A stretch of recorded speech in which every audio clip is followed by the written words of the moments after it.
Today's assembly focuses on the theme resilience. So, what exactly does the word resilience mean? There are many ways to describe resilience.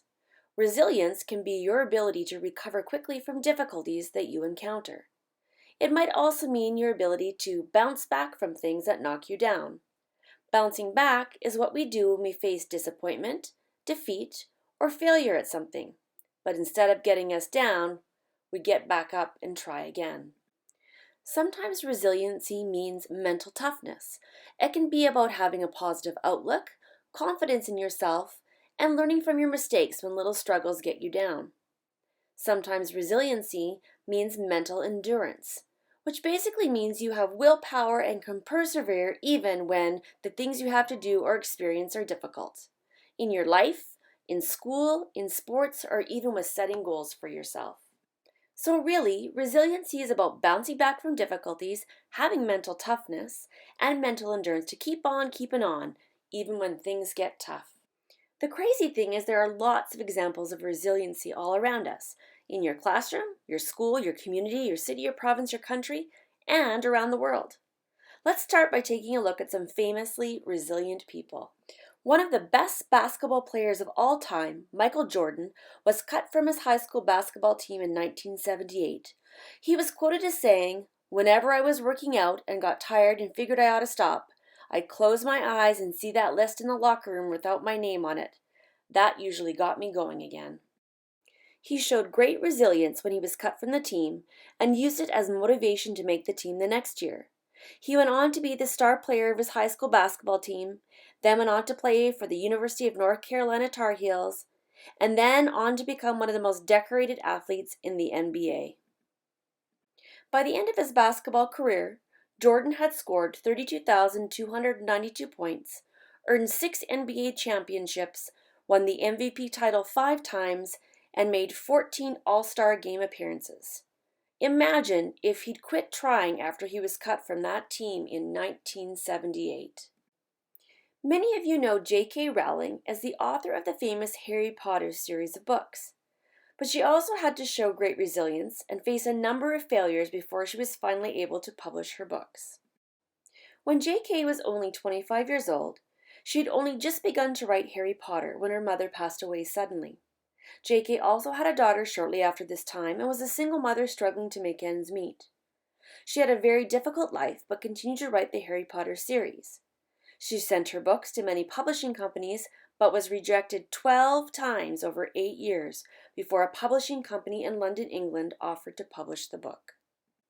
The coolest part of it all is that after almost 8 years of working on her first book, Harry Potter and the Philosopher's Stone has become the best-selling children's book of all time, selling over 107 million copies.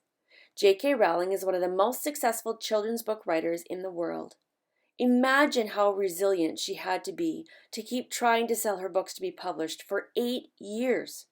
Imagine that she gave up and didn't ever get Harry Potter published. Even though these are famous examples of resilience, there are lots of examples of resilience in our own lives. One example in my life is my son Bray. Bray was diagnosed with type 1 diabetes in May of 2018. He was very sick and was admitted to the hospital where he stayed for a whole week. Type 1 diabetes is when an organ, called the pancreas shown here in yellow, stops working properly in your body. The pancreas's job is to help take the food we eat and convert it into energy our bodies can use in everyday life. It produces a hormone called insulin, and when you have type 1 diabetes, your pancreas no longer makes insulin, which helps control the amount of sugar in your blood. So when Bray was in the hospital, he had to learn how to give himself needles of insulin every time he ate to help his body use the sugar from the foods that he was eating. He has to do this now every time he eats for the rest of his life. And it was a big life change for him and for our family. What is most amazing about Bray is that he did this all on his own from the time he was diagnosed at 13 and does an amazing job taking care of himself and his blood sugars. In fact, 5 days after he was admitted to the hospital with the life-changing diagnosis, he ran track and field for Gilbert Patterson Middle School, winning second in the 800 meter at the city track meet. He has never used his diagnosis as an excuse to not do the things he loves and to work hard at things that challenge him.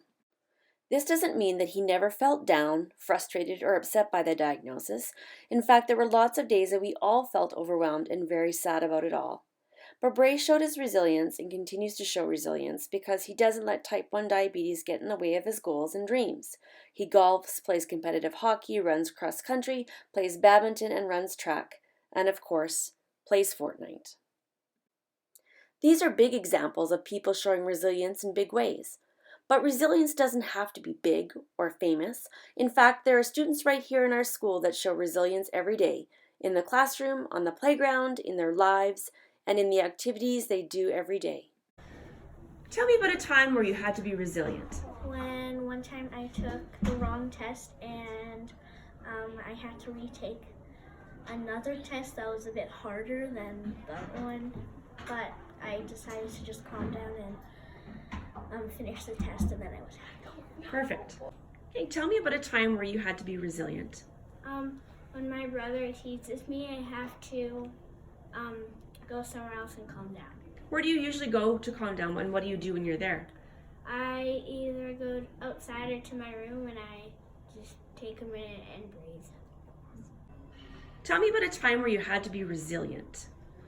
In grade 3, I was struggling with my writing and I couldn't really do it. Then I asked the teacher for help and then I could finish writing it, and I finished. Tell me about a time where you felt that you needed to be resilient. When somebody broke my fort after school, instead of getting mad, I went and builded another one with all my friends. Perfect. We all have the ability to be resilient no matter what situation we are in.